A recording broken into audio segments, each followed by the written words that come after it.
Ahí se está grabando la sesión. Bueno, a ver, estoy compartiendo video, así, ahí va, ahora sí. Bueno, ahí va. En primer lugar, bueno, bienvenidos a todos. Nos presento un poco a nosotros. Estoy hablando en parte de SETS y de WIE. Ambas son organizaciones estudiantiles del ITBA. SETS está orientada a tratar temas relacionados con el espacio, mientras que WIE trata de fomentar la presencia de la mujer en áreas tecnológicas. Así, bueno, de parte de los dos, les damos la bienvenida a todos y les agradecemos. En particular a vos, Belén, gracias por estar. Acá, bueno, Belén es ingeniera en telecomunicaciones del Balseiro. Actualmente está trabajando en Skylum. Pero bueno, dijo un poco que te presentes vos, Belén, que saludes. Lo dijiste todo, básicamente. Sí, en resumen eso, soy ingeniera en telecomunicaciones y trabajo en el área de desarrollo de nuevas tecnologías. Un poco voy a contar de eso más adelante, así que espero que les interese y sea algo nuevo para los que no conocen un poco esta tecnología. Bueno, genial, genial. Sí, creo que va a estar muy, muy copado.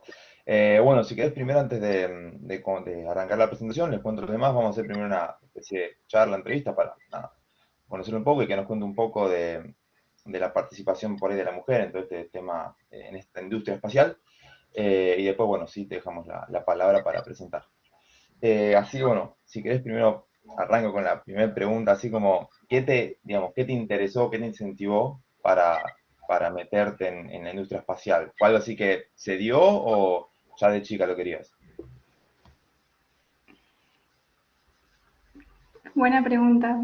Creo que todo niño en esa etapa que no tiene prejuicios y es curioso acerca de todo, ¿no? Alguna vez vio hacia arriba y dijo, ¿qué es eso que está pasando?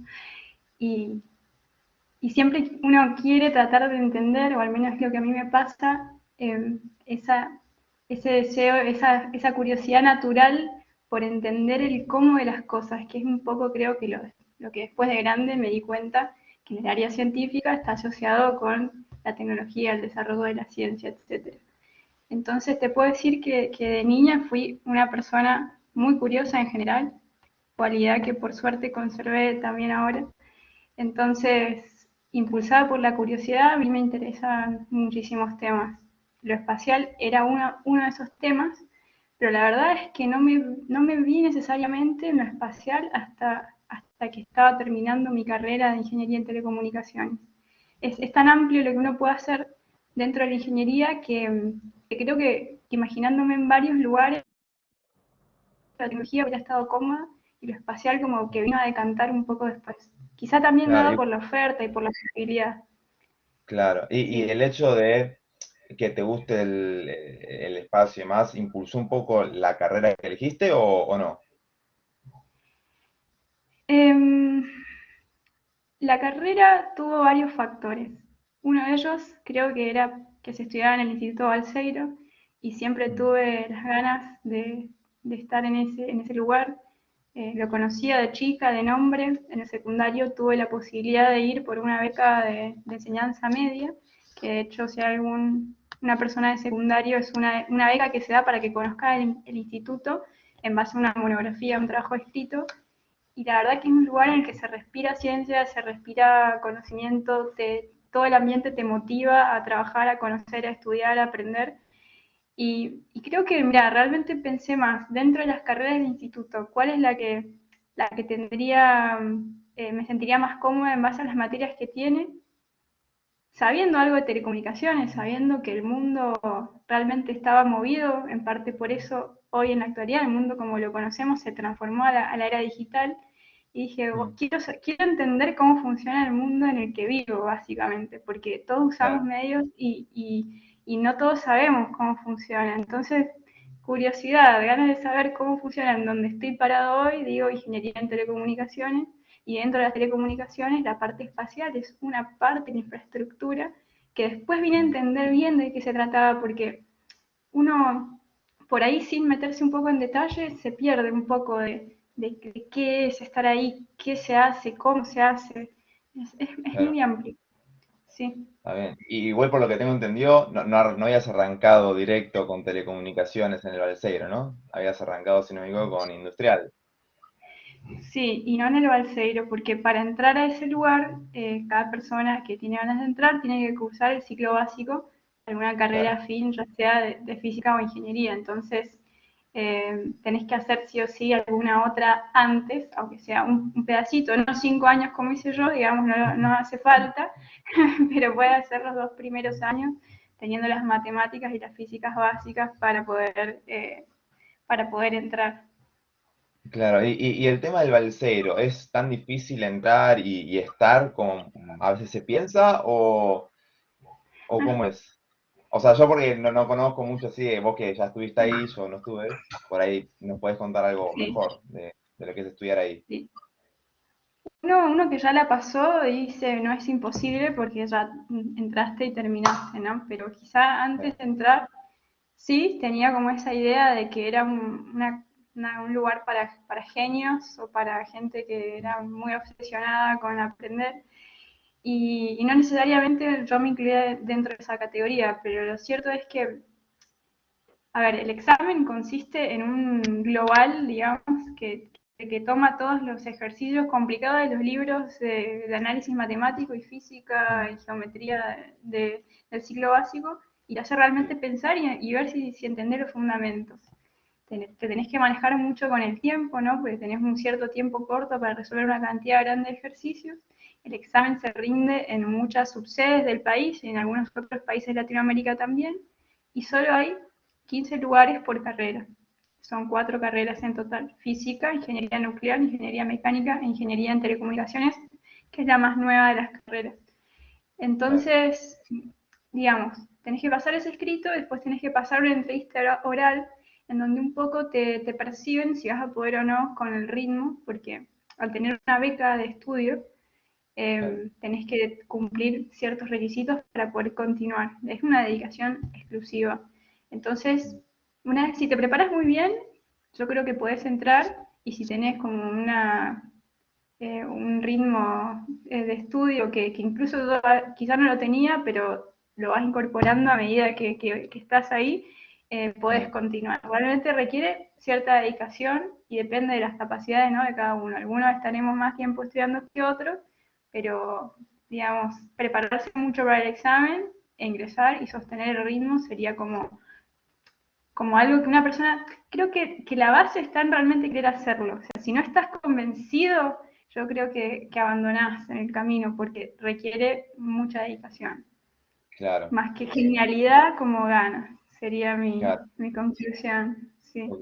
Bueno, un poco como todo, que en realidad el ingeniero es un poco el que persiste y no el más inteligente, ¿no? Un poco esto de seguir estudiando, tener la capacidad de querer hacerlo.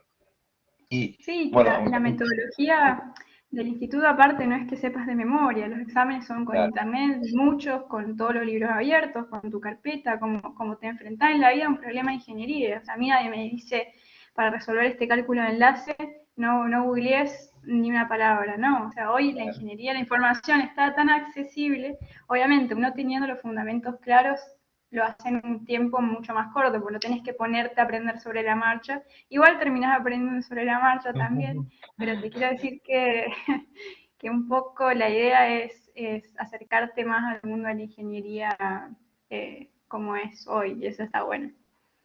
Claro, excelente. Y un poco relacionado con la temática que estamos, con la charla de hoy, ¿hay mucha diferencia entre, digamos, género masculino y femenino dentro del balseiro o no notaste mucha diferencia? La primera diferencia sustancial es la cantidad de gente, ¿no? Ujú, Tenés, no sé, ponele que entraran 60 por año, que no entran porque no se llenan todos los cupos, por lo general quedan lugares vacíos, serán 5 o 6 mujeres. Tenés un 10% de estudiantes claro, que más o menos que son mujeres dentro de las carreras. Sí, después a nivel investigadoras, porque el instituto está en un lugar que es un centro de investigación dentro de la Comisión Nacional de Energía Atómica, está creo que bastante más balanceado. No obstante, siempre en general los cargos gerenciales y más altos son ocupados por hombres en ese sentido, todavía hay una brecha si vos te pones a ver cuantitativamente eh, respecto de la gente que ocupa ciertos lugares y posiciones. Pero bueno, hay una discusión como de trasfondo ahí. Ahora, si tu pregunta Claro. era más referida a, no sé, una cuestión de trato o algo así.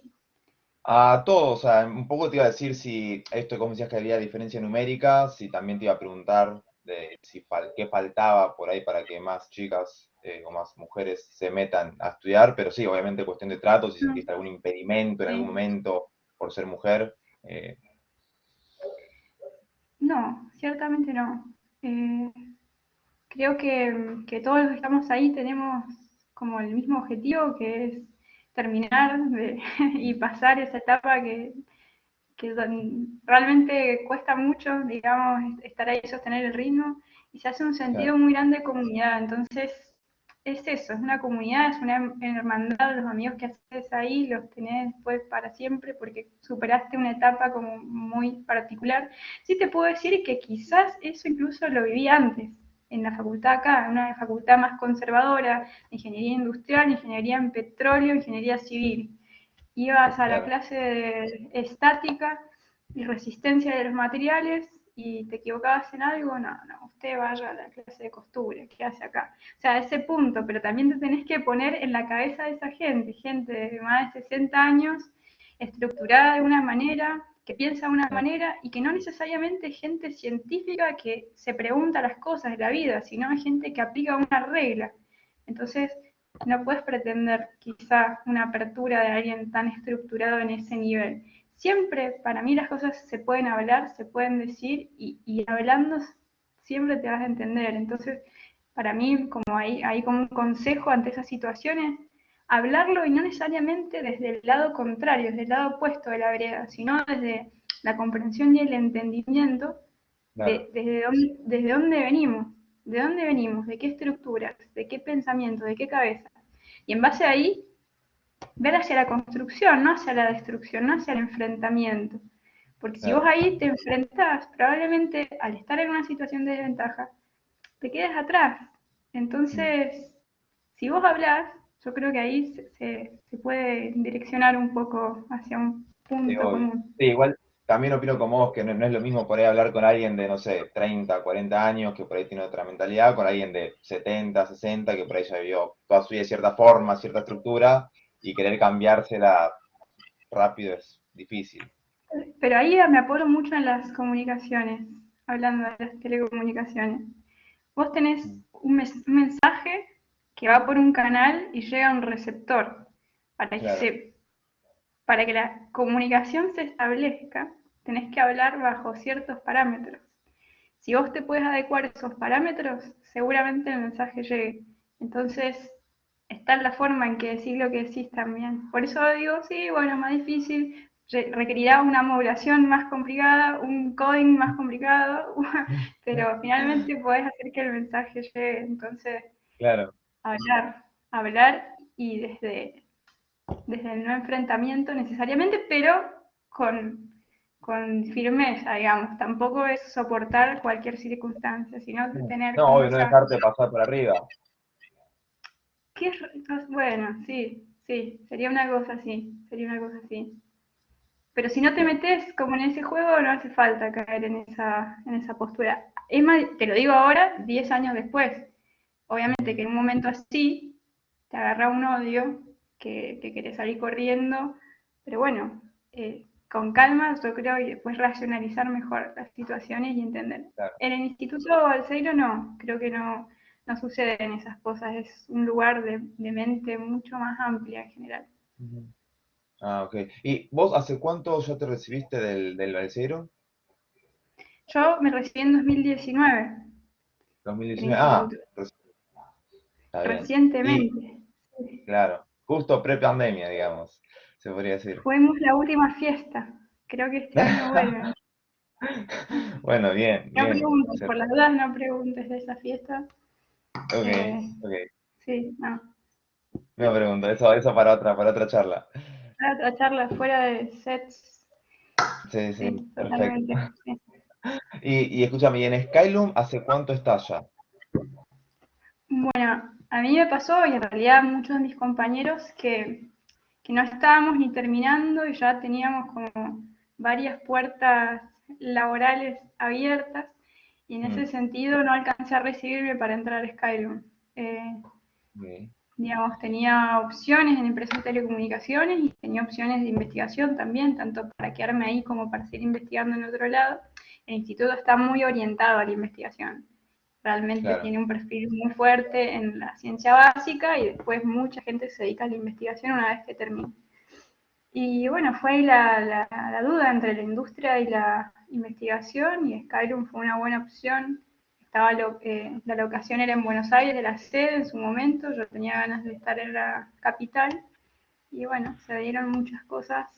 Justo había tomado un seminario de la Unión Internacional de Comunicaciones, uno de esos encuentros que se hacen, que justo fue en Bariloche, y estuvieron desplegándose mucho respecto al área satelital, y ahí me llamó la atención más fuertemente, diciendo, wow, es una industria viva. Yo pensé que lo satelital, radiofrecuencia, esto se inventó hace 50 años, ya no sirve para nada, y de ujú, pronto hay alternativas de lo satelital, y dije, bueno, hay que empezar a ver. Me abrió un poco los ojos, dije, y bueno, se comunicaron con nosotros esta gente de Skylum, que no sabíamos ni quiénes eran, sí, y fue muy buena la propuesta, y acá estamos. excelente. Y ahí en Skylum, digamos, ¿qué estarías haciendo en Skylum actualmente? ¿Qué estaríamos siendo de qué?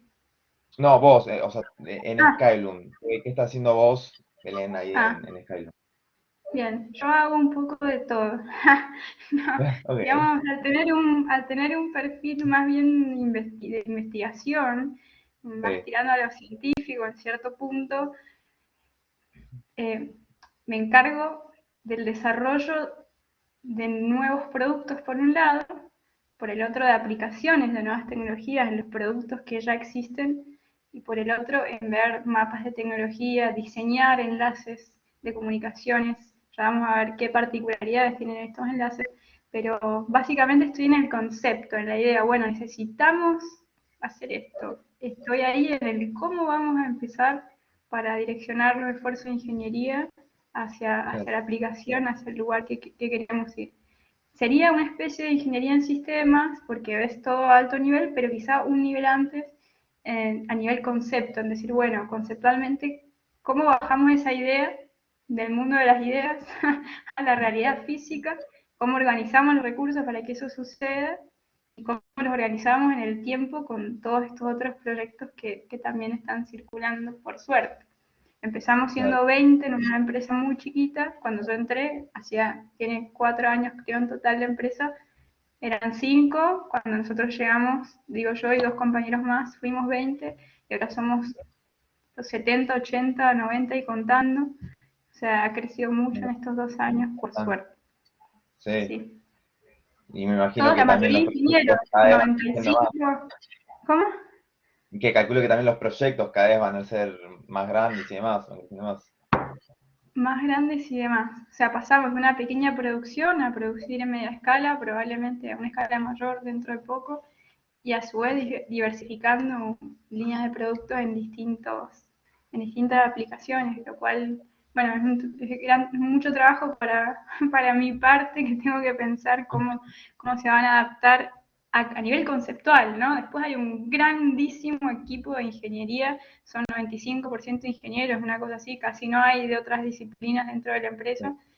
Sí, Eh, que están pensando cómo llevar esa idea a la práctica, porque, ok, bueno, tú leíste un paper, dijiste esto se podría aplicar, y bueno, hay que hacerlo en tiempo, hay que hacerlo bien, hay que hacer pruebas, tiene que salir bien. claro, A veces pensás que puede ser una cosa conceptualmente así, y después el esfuerzo de ingeniería para llevarlo a cabo es tan grande que un poco te quedas pagando ahí, ok, muy bonita tu idea, pero vamos a volver a hacer lo que hacían hace 50 años, claro. porque por algo anda, por algo lo usan.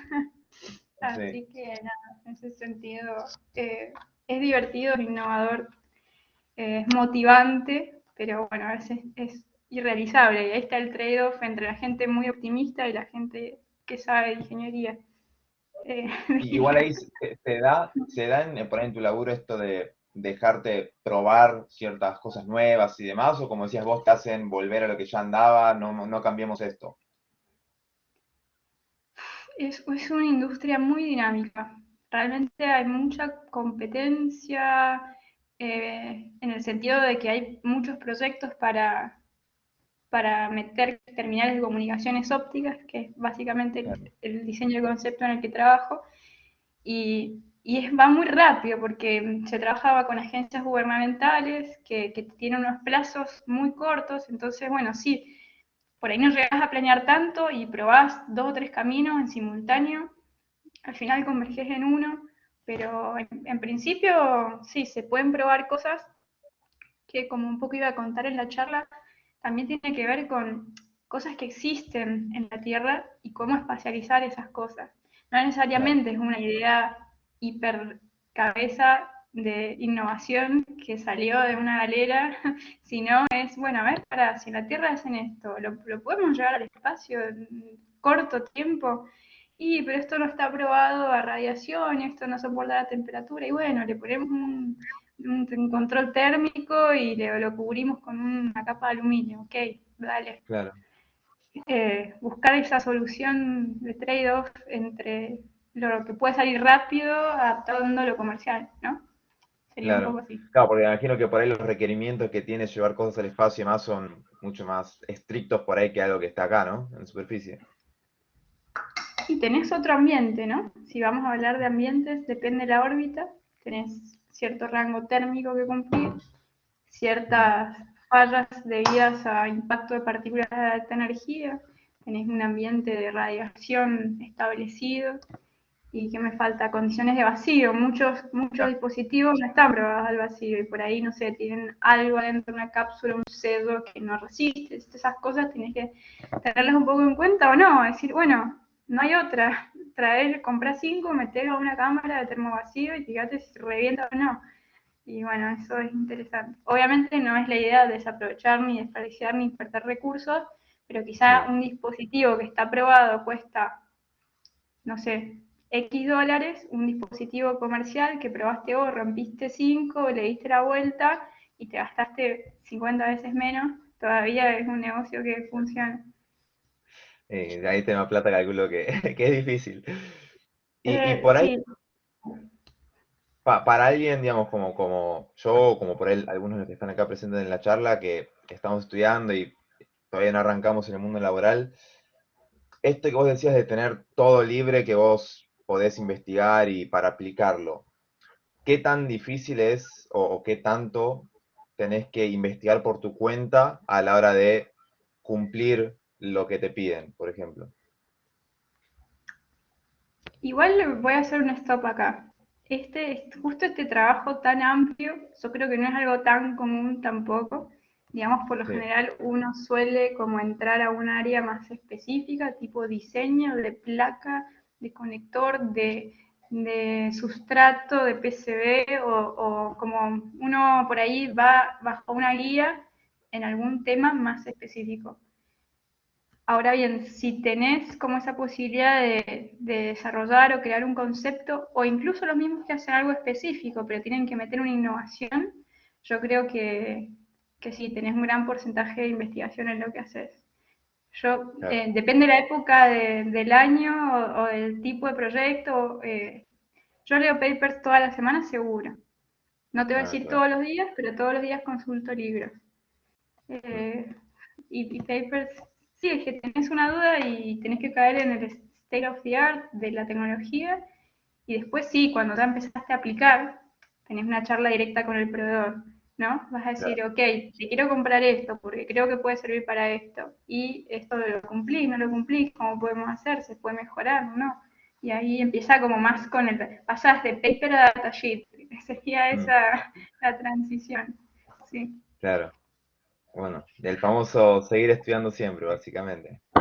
No, olvídate, pero es que igual va la naturaleza de cada persona y depende de lo que quieras hacer. Si vos querés ir a cumplir un procedimiento, en cualquier industria vas a tener esa parte y hasta en cualquier cosa más técnica también, y si haces, no sé, algo de software también, seguramente aplicarás como steps o procedimientos parecidos, pero si tu naturaleza propia es aburrirte, bueno, vas a estar siempre molestando para encontrar cosas nuevas que leer, aunque no tengas que hacerlo, y aunque quizás, ahí hago un mea culpa, a veces me paso a investigación innecesariamente, porque bueno, agarras un paper y viste, vas a caer a la referencia, y así, uy, a la 10, y te vas a la 5 del otro, y te vas a la 4, y así caes en el mismo, no, bueno, eso no está bueno, cuando una referencia al paper circular, pero no, la idea es como acotar un poco la curiosidad también porque te están pagando para cumplir con un resultado en Claro, parte.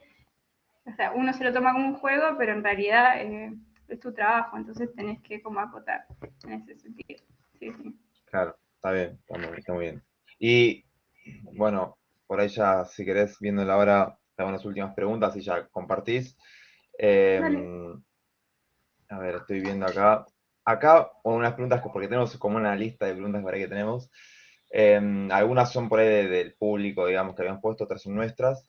Habían preguntado, digamos, ¿qué le dirías a un alumno o alumna que está por ahí interesado en este ámbito, del ámbito espacial, pero que tiene miedo a meterse por ahí? Como que, ¿qué le podrías decir? Bien. Yo le diría en general que el miedo es el enemigo de la vida, en el Mm, amplio sentido de la palabra miedo y vida. Eh, Cualquier cosa que... Está bien dudar y está bien ser objetivo, pero el miedo es como previo a que las cosas pasen, entonces no perdés nada en sí por arriesgarte y por probar. Ok, tengo miedo de meterme en la industria espacial. Bueno, metete y después fíjate si el miedo era infundado o no. Y bueno, claro, aprende de la experiencia. Y si te gusta, todos ganan. Y si no te gusta, ya al menos te sacaste la duda de que no es para vos. Digamos, al menos este lado de la industria espacial es bastante demandante, requiere muchas horas de dedicación, requiere de mucho de vos, por ahí más quizás que algunas otras áreas. También depende ujú, cómo se lo tome cada uno, la verdad. Así que no, miedo descartado. A vivir con miedo es normal sentirlo, pero después racionalizarlo un poco y decir, tengo esta oportunidad, la tomo y veo qué puedo hacer con eso. claro, perfecto. ¿Y sentís que la industria espacial está bien, digamos, ¿cómo decirte? Impulsada, está bien desarrollado, todavía falta que se promueva más la industria espacial? En Argentina, por Eh, ejemplo, no estoy hablando. en Argentina. Hay empresas, la verdad no tengo el panorama muy completo, así que probablemente se me escapen cosas sobre la industria espacial argentina, pero hay proyectos, hay lugares como INVAP y como CONAE y ARSAT, por ejemplo, que trabajan para el desarrollo de la industria espacial argentina. Creo que no hay ningún proyecto que esté relacionado con las comunicaciones ópticas en el espacio en Ujú, Argentina. En ese sentido, creo que sí, estamos un poco atrás, pero hay muchos de observación de la Tierra, hay algunos proyectos muy relacionados con la agricultura que tienen que ver con la observación de campos y estadística para las cosechas y esas cosas, creo que es incipiente. También hay que hacer un stop acá y decir industria espacial en Argentina comparada con qué industria en Argentina. Ahí, buenísimo el comentario. Porque si te pones a pensar en ese sentido, ¿qué industria no está atrás respecto del mundo? Entonces sí, es como difícil comparar. La materia energética está atrasada, hay muchos problemas de base quizá para pensar en la industria espacial, como, no sé, es claro. difícil me parece analizarlo en este contexto. ¿Hay mucho para hacer? Sí. ¿El escenario económico es una incertidumbre? Sí. ¿Cómo se podría hacer? No sé, deberíamos charlar y ver qué opciones hay y hacer algún proyecto, un CubeSat, no sé, y que genere muchos puestos de trabajo. Mm. Sí, sí, Claro, sí. y sí, sí.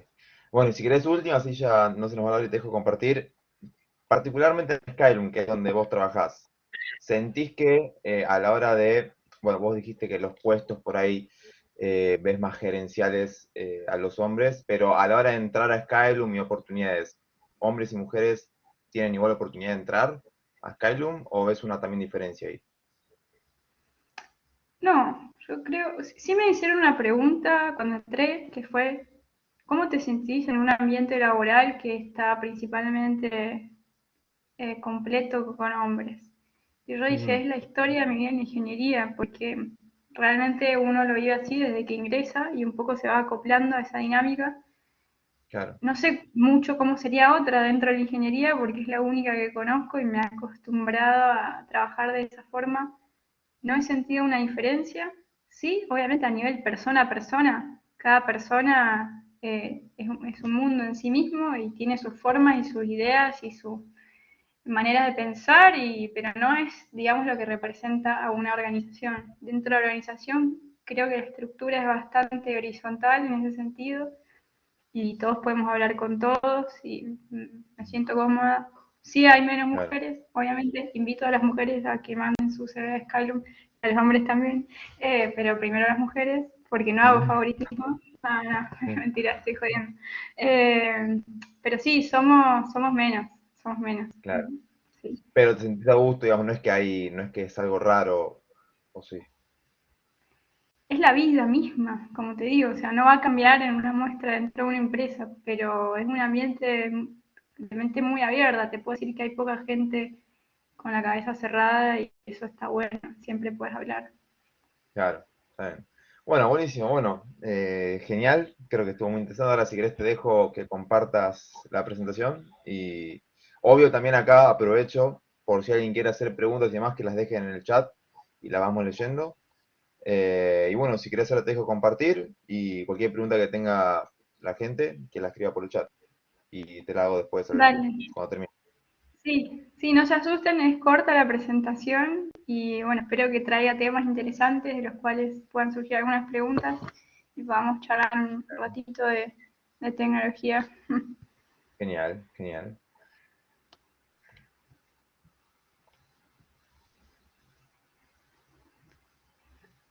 Bien, ¿se ve la Ahí pantalla? ¿Estamos bien? se ve perfecto, sí, sí. Bien. Bueno, cuando me invitaron a charlar, me quedé pensando un poco acerca de qué podíamos conversar un rato. Y, y antes de hablar de comunicaciones ópticas en el espacio, quiero hablar un poco de las comunicaciones en el mundo en el que estamos hoy inmersos en general. Así que puse el osado título de la nueva era de las comunicaciones, pero está más relacionado con lo que vivimos hoy en la actualidad. Para ponerle un poco de números a esto está actualizado al 2020, no sé si hubo, seguramente hay cambios al respecto, pero para tener una idea, ¿no?, de qué estamos hablando cuando hablamos de comunicaciones y telecomunicaciones en particular. De 2 a 6 horas de uso de Internet recreativo en jóvenes. Ni te digo post pandemia, ni te digo después con todo el advenimiento del trabajo virtual, y la cantidad de horas que pasamos conectados, ¿no?, por día a la computadora. 3% de la energía eléctrica del mundo es consumida en sistemas de comunicaciones, de tecnologías de la información y comunicaciones. 4.14 millones de celulares se vendían en 2020 por día en el mundo. 1.1 millones de kilómetros de fibra óptica submarina existen para conectar por fibra todo el globo. 5.000 satélites artificiales permanecen orbitando la Tierra, este número seguramente ya es bastante más. 22 a 50 millones de dispositivos conectados a Internet este año. Este es el marco del cual partimos y decimos, sí, claramente hay un mercado en las telecomunicaciones, está metida en nuestro día a día, si no, no sería una industria tan enorme. Y viene acá esta palabra, ¿no? IoT, Internet of Things o Internet de las Cosas. ¿Por qué tomo este punto acá para seguir hablando de telecomunicaciones? Porque es la proyección de cómo esto puede crecer en los años que siguen.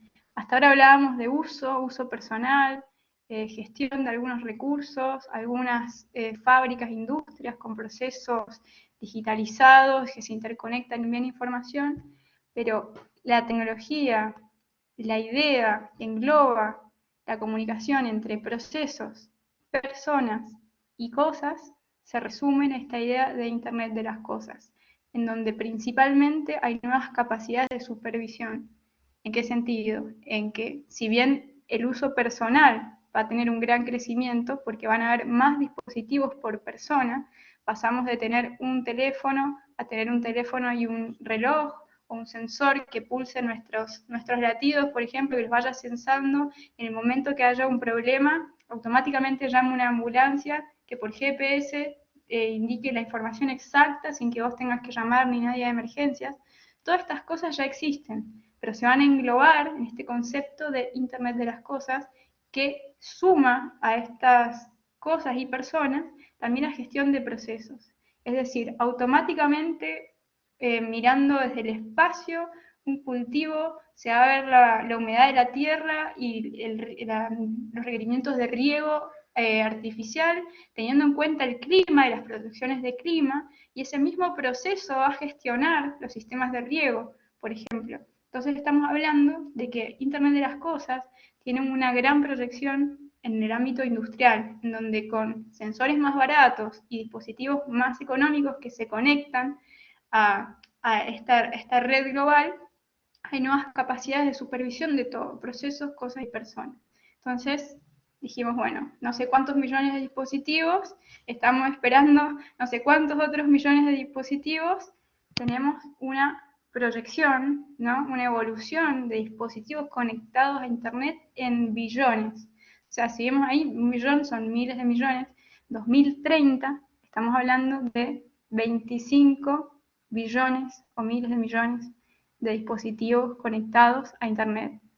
¿Esto qué quiere decir? Que necesitamos una infraestructura para poder comunicarnos entre todos, cosas, procesos, personas, a estas tasas y con todas estas necesidades que crecen. Porque realmente un usuario, ¿cuántas horas más puede estar en Internet consumiendo? ¿Cuántos gigas más? Bueno, hay cosas que se vienen de realidad virtual, ¿no? Y que son entornos más inmersivos, que van a requerir más data rate, pero también como que la revolución viene de la mano de la industria y los procesos automáticos que se regulan solos. Entonces estamos hablando de muchos, muchos dispositivos conectados a una misma infraestructura. Y acá viene como soporte esta infraestructura, esta tecnología, que es la quinta generación de redes móviles, que viene de la mano de Internet de las Cosas. ¿Por qué? Porque permite la coexistencia, como dice ahí, de redes versátiles, tanto de un dispositivito chiquitito, un sensor de temperatura que necesite 1 kilobit de tasa de transmisión con una latencia corta, como una persona que necesita hacer un streaming de video de altísima calidad con una latencia moderada para comunicarse. Entonces, esta coexistencia de redes móviles que permite mucha versatilidad se da en un entorno del crecimiento de esta tecnología como la quinta generación de redes móviles. Pero también de otras tecnologías, no solo de las redes móviles. Dijimos que habían no sé cuántos miles de kilómetros de extensiones de fibra y cada vez se requiere más y más infraestructura con el objetivo de conectar todo con todo, que tiene como base la supervisión de procesos, cosas y personas. Entonces, habiendo dicho esto, acá comparto un texto que es de uno de los directivos de iSpace. iSpace, ellos son empresas que algunos seguramente las conocen, buscan generar recursos en otros satélites naturales o planetas, para pensar en la exploración espacial ya humana, como una cabeza muy visionaria. Y lo que ellos dicen es que la industria, la vida en la Tierra no va a ser posible en el futuro sin el soporte extraterrestre de infraestructura en telecomunicaciones. Extraterrestre nos referimos a fuera de la Tierra y no a aliens, ¿no?, que vienen con rayos láser y nos están monitoreando y supervisando.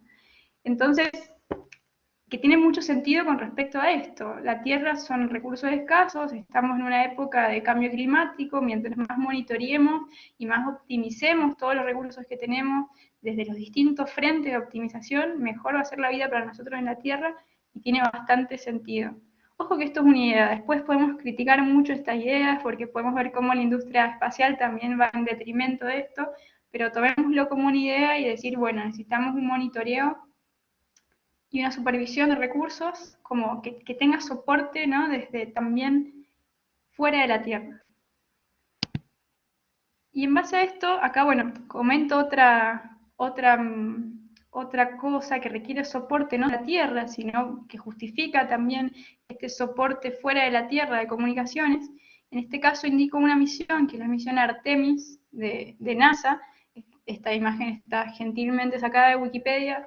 Los invito a que la conozcan a la misión si no están al tanto, pero consiste en una serie de misiones tripuladas y no tripuladas para establecer un campamento en la Luna. Algunos piensan de una estancia en la Luna y bueno, la vuelta del hombre a la Luna, entre otras cosas.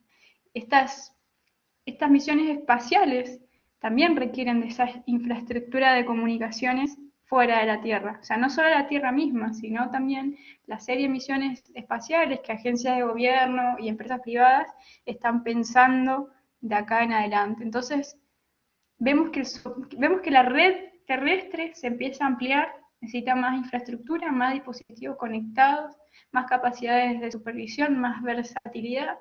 Y acá nos entra una pregunta, ¿no? Y decimos, ¿cómo? Nos estamos metiendo en una que, ¿cómo hacemos para cumplir con eso? Y es la pregunta del cómo, que responde la ingeniería o trata de responder. Ojo, no el para qué, esa es otra que nos la podemos plantear al final. ¿Para qué hacemos todo esto? Pero quedémonos hasta acá con el cómo, que por lo menos es divertido de charlar. Y bueno, ¿cómo había hecho hasta ahora, ¿no?, el hombre para poder establecer una red de comunicaciones fuera de la Tierra? Y hasta ahora era por radiofrecuencias, que ahí hay un espectro que muchos de ustedes deben conocer, que es el espectro de radiofrecuencias, que tiene distintas denominaciones para distintos rangos de longitudes de onda y frecuencias. Tenemos frecuencias bajas, de 30 a 300 MHz, que son sistemas maduros, confiables, que se usan un montón en la industria espacial. Luego tenemos bandas de legado, de grandes constelaciones como Iridium, que es una constelación de telefonía móvil.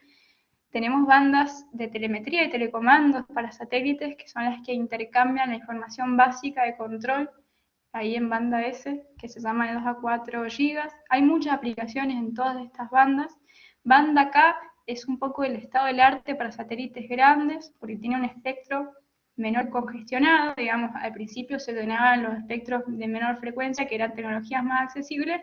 Después se fue yendo a tecnologías de mayor frecuencia, mayores capacidades de transmisión de datos, en bandas cada estados más, digamos, más altos de capacidad de transmisión.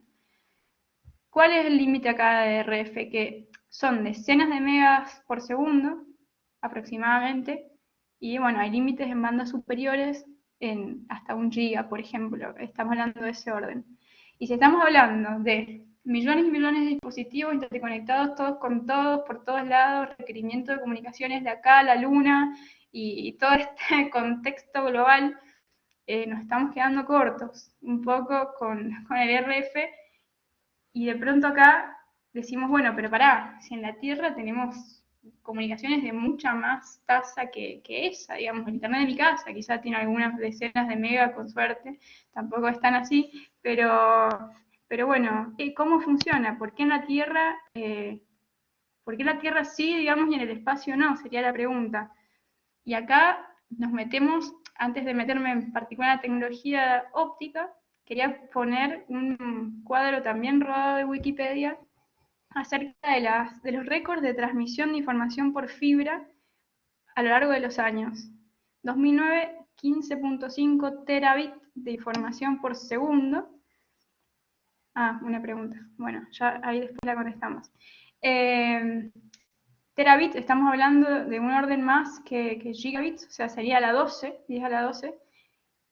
Como en 10 años eso se multiplicó por 100, y si multiplicó por 2, esta información no está en Wikipedia, pero la agregué acá abajo, estamos hablando de 319 terabits por segundo, logrado en más de 3.000 kilómetros de fibra en un grupo de investigación japonés. O sea, terabit por segundo. Estamos hablando de esa cantidad de información contra megas, alguna cosita ahí parecida que teníamos en RF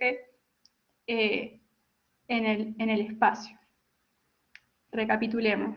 Un montón de necesidades de comunicación, unas tasas pequeñas de información para comunicaciones sostenidas por RF en el espacio, o necesitamos muchos satélites, todos conectados por RF al palo y una red muy eficiente de comunicaciones, que eso también se está haciendo, porque una tecnología no desplaza a otra, digamos, simplemente se complementan en lo que es mejor cada una. Y de pronto tenemos la Tierra con este soporte de información que parece increíble comparado con los sistemas de RF. ¿Y qué tecnologías, digamos, hacen posible que esto pueda llegar a esas tasas y que sean tan radicalmente diferentes? Bueno, principalmente usamos longitud de onda voy a hablar en frecuencia, usamos frecuencias de portadoras de información, sabemos que la luz es una onda que se propaga como una perturbación por el espacio, que tanto oscile esa onda en el espacio me va a dar esa frecuencia de portadora, quiere decir que la información tiene una frecuencia de onda, en este caso. Nos vamos a frecuencias altas, del orden de los terahertz, que son ondas de micrones, como dice ahí. No quiero irme muy técnica, si estoy hablando muy rápido, por favor alguien haga una pregunta y diga, para un poco. Estamos estamos en el espectro óptico. Todo esto para decir que estamos hablando de luz y no de radiofrecuencia convencional. ¿Sí? En mitad del siglo XX vamos a hablar de dos tecnologías, pero hay muchas. Podemos hablar de la tecnología láser. El láser es una fuente de luz coherente. Para el que no sabe cómo funciona, es un sustrato que tiene la capacidad de tener moléculas o átomos que al inyectar energía pueden cambiar de estado a un estado superior. Cuando esa energía decae, emite un fotón. Si el fotón está dentro de una cavidad, que esa cavidad está hecha por espejitos, empieza a rebotar dentro de la cavidad. Y cuando se interacciona con otro fotón, emite otro fotón igual.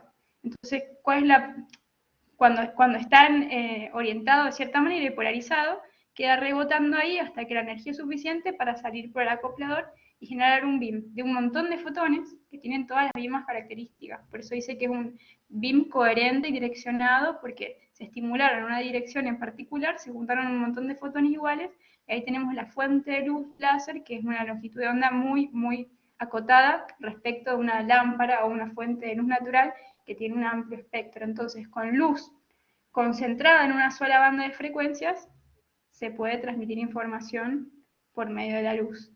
Porque tenés del otro lado, que es el dibujito de abajo, un detector capaz de identificar esa luz por sobre otras. Entonces, depende del material que vos tengas en tu detector, puedes identificar estos pulsos de luz y no la luz en general.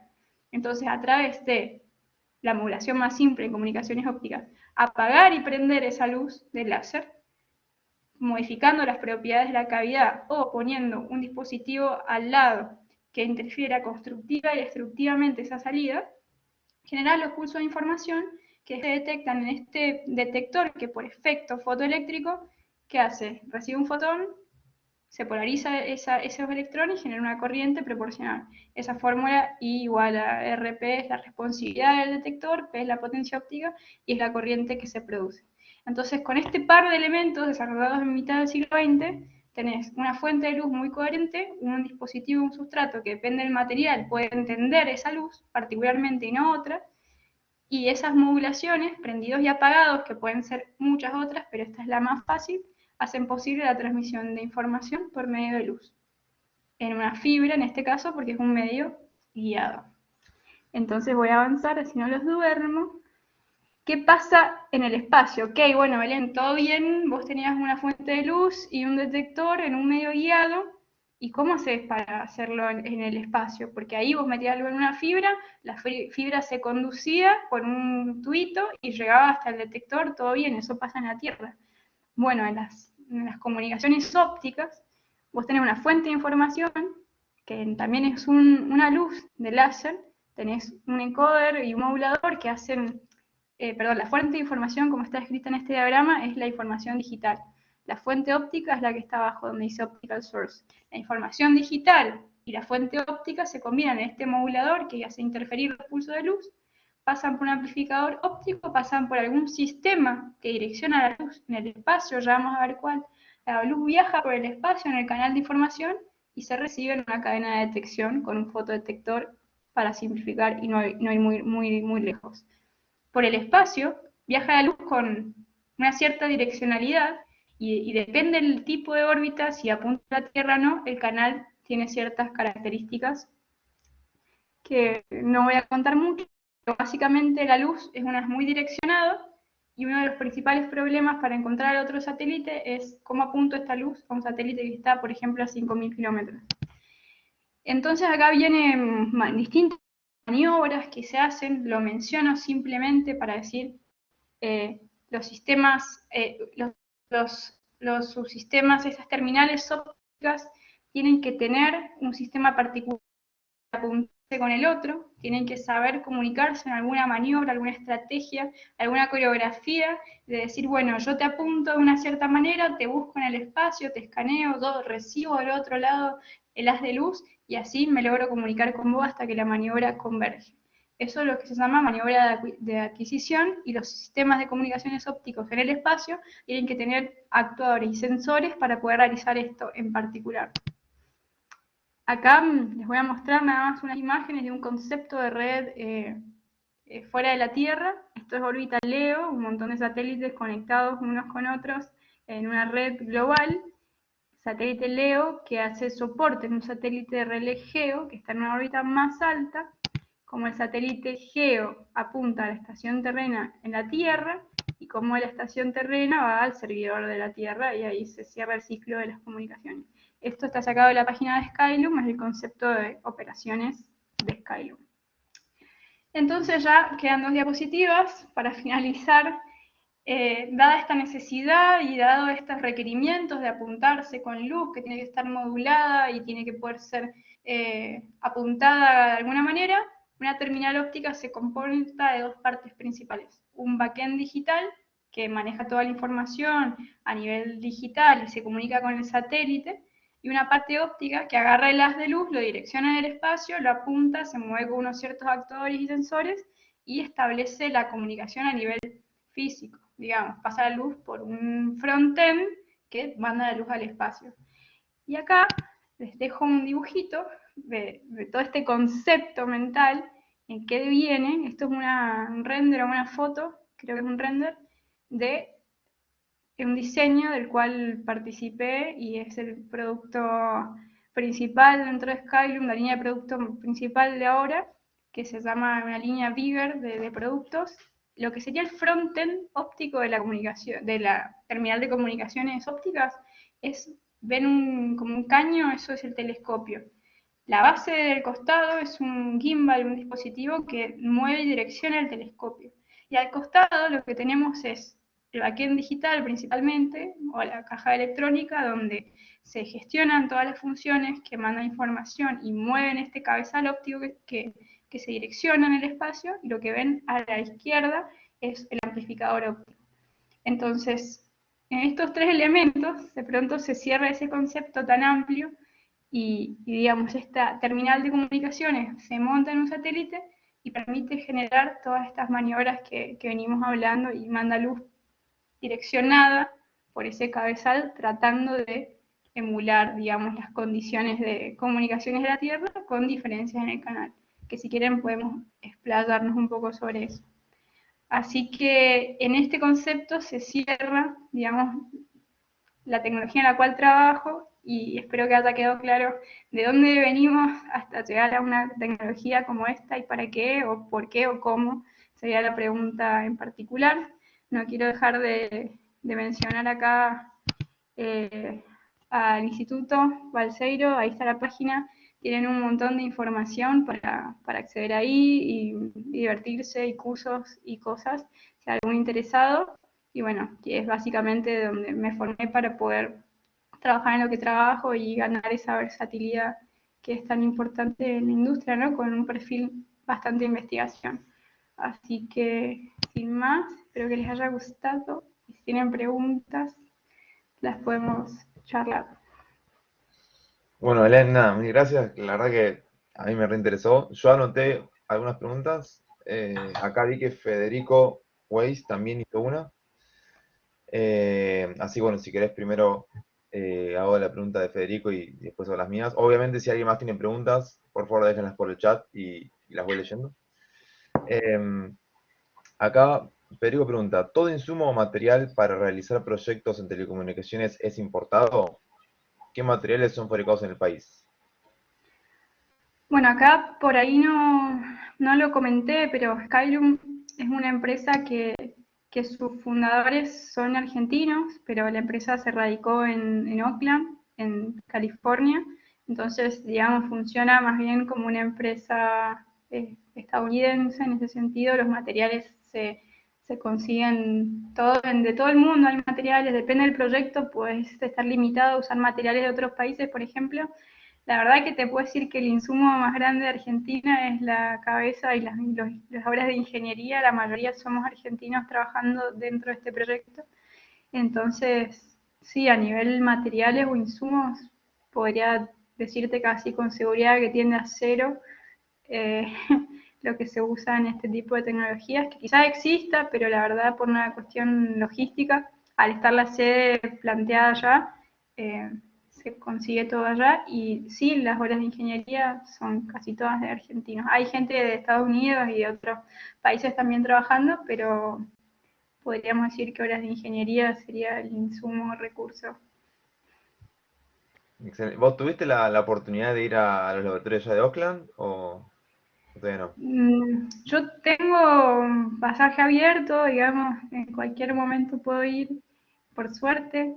Eh, estoy llevando algunos proyectos que se están haciendo en combinación con instituciones de acá, entonces por ahora no hace falta que esté, pero tengo ideas de ir, conozco el laboratorio y la sede por fotos, pero todavía no fui. Ok, ok, ya habrá tiempo, espero. Sí. Pero bueno. Acá, bueno, primero lo de la de Victoria y después paso a la mía. Acá Victoria pregunta, ¿cómo es el paso del proceso de investigación en un proyecto al desarrollo del producto? Muy rápido, Victoria. No tenés tiempo ni que venir de pensar y a veces vas como recalculando, uy, y sí, es difícil porque son tiempos de desarrollo muy rápidos y básicamente a veces tenés un poco más acotado el universo del producto, porque cuando vos respondés a algún llamado gubernamental o algún proyecto así que licitas, tenés como unas guías de cómo tiene que ser y en base a eso empezás la investigación y ponele, podrías tener 3 meses de investigación para generar un concepto, en un año y medio el prototipo y en un año más el modelo de ingeniería y poner unos meses más para el modelo de vuelo. Entonces quizá en 2 años pasaste del concepto al producto. Para hacerte un caso de este proyecto Bigger en el que soy parte, febrero de 2019 Bigger no existía, empezó a existir en marzo, junio la idea del concepto, agosto fue la licitación, agosto 2020, estamos en diciembre 2021, empezando la integración de la unidad de vuelo. O sea, sí, tenés un año y medio, 2 años desde la idea hasta el desarrollo del producto, con varios años de background de investigadores y de ingenieros que la tienen clara para llegar a la implementación. O sea, si vos me dieras a mí, vos tomás celo, yo podría estar toda la vida para hacerlo. No podría, digamos, hay gente que tiene mucha experiencia y que está ahí trabajando al palo codo a codo para llegar con los tiempos. Excelente, excelente. Yo acá, bueno, dado que no hay otras preguntas, quería hacer unas mías. Acá, al inicio habías arrancado a hablar de esta supervisión constante de los dispositivos y demás. Más allá de la potencialidad del control de los gobiernos o cualquier tipo de creencia que se tenga, esto de la supervisión, ¿lo ves como algo positivo o negativo para, digamos, las personas, ¿no? Es una gran pregunta que se remonta a la tecnología misma. Este ejemplo a mí me gusta darlo. eh, Se elaboró la herramienta cuchillo. Vos podés usarlo para cortar tu comida, para defenderte, para arreglar algo, o podés usarlo para matar a alguien, digamos. Entonces la ciencia avanza y la tecnología a un paso grande más grande quizá que el dilema moral del para qué se usa esto o quién tiene la potestad de usarlo. Entonces, la tecnología en sí misma, creo que hacer un juicio moral sobre la tecnología en sí misma no tiene mucho sentido, pero bueno, sí podemos hablar de quién está manejando esto, de dónde son los fondos y ahí sacar cada uno sus propias conclusiones. Eh, yo creo que tiene Ahí se, tantas posibilidades de construcción como de claro, destrucción. claro. ¿Sentís que hace falta como más preguntas de para qué en vez de seguir como avanzando tanto en la tecnología? Sí, no sé si somos capaces de responder. Ok, Quizá con el advenimiento de las inteligencias artificiales estemos un poco más bajo control, en el buen sentido. ok, No ok, sé, ok. obviamente para qué es muy subjetivo, pero sí, digo, ¿a dónde vamos tan rápido? Es una pregunta que me hago y también, no sé, les hago a todos. ¿Para, para qué viven el ritmo que viven? ¿Para qué hacen lo que hacen? Y está bueno, Claro. te pones a pensar y decir, estoy en la rueda.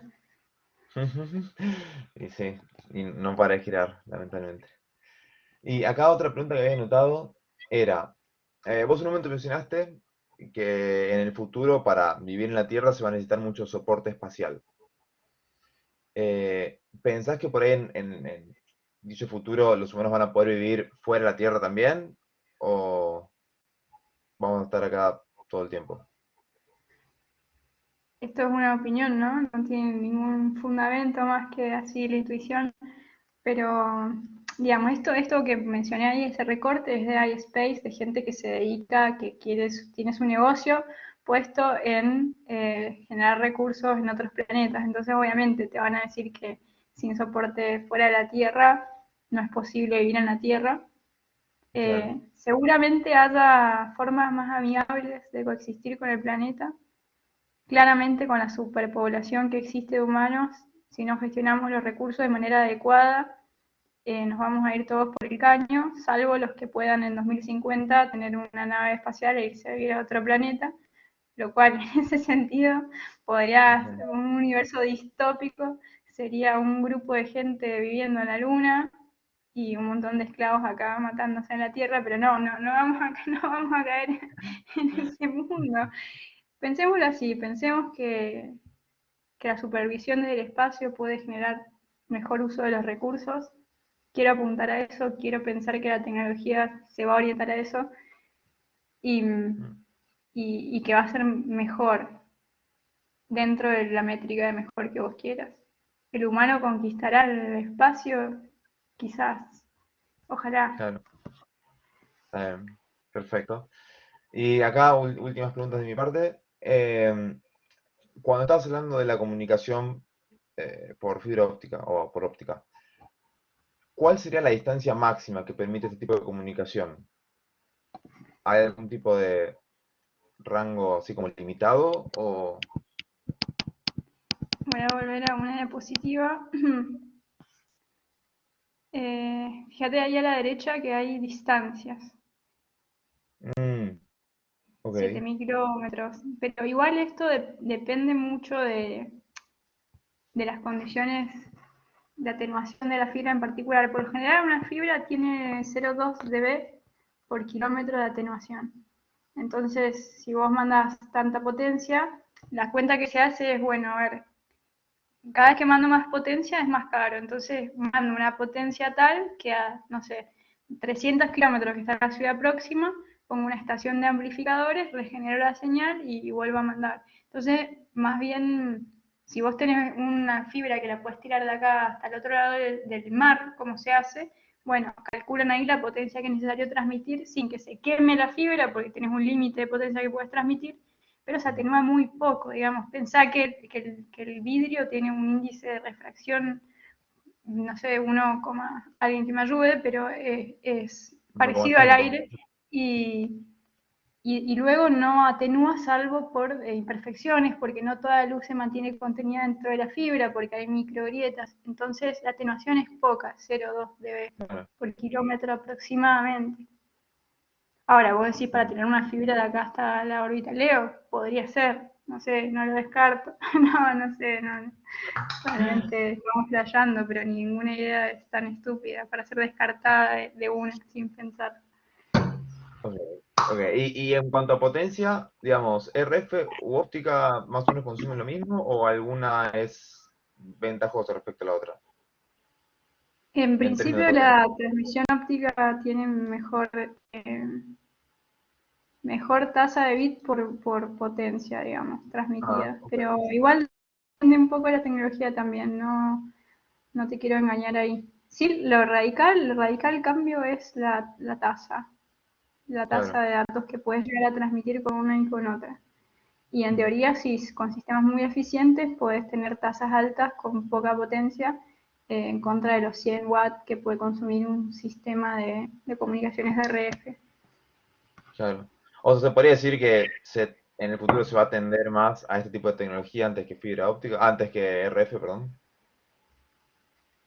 Yo creo que tiene grandes posibilidades y tiene también desventajas en el sentido de que es muy difícil apuntarse, está todo muy en el estado de arte en ese sentido. Ujú.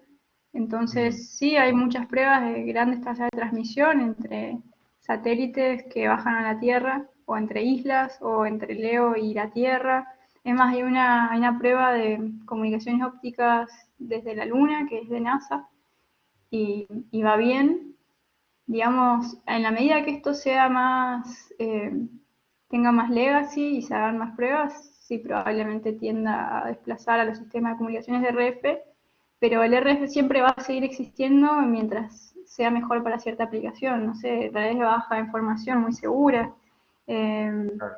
tienen como dos marcos ahí de aplicación distintos, pero en la medida que se popularice esta segunda tecnología, probablemente pueda desplazar en varios mercados a los sistemas de RF.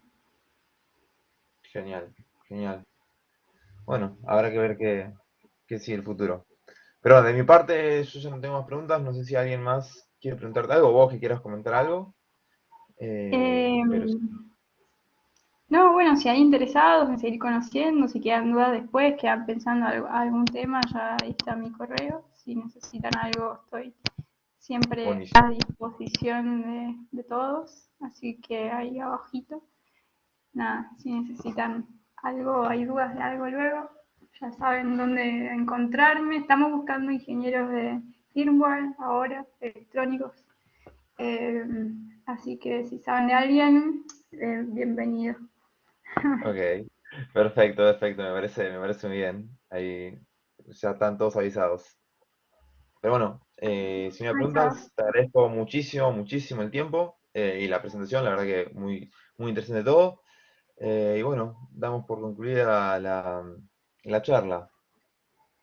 Gracias a ustedes y a Litva por invitarme. Espero que les despierte más dudas que certezas. Sí, sí, no, la verdad que sí. Ahora, no queda otra que investigar y seguir probando. Sí, sí, sí. Pero bueno, bueno, Bueno, saludo a todos. Ahora que si querés, saco la allá, si se nos hasta- ve. Ah. vale, Bueno, saludo a todos de parte de Sets y de Wie. Y bueno, a vos también, Belén. Muchas gracias. vale. Gracias. Hasta luego. Muchísimas Saludos. gracias, Belén. Muy interesante la charla.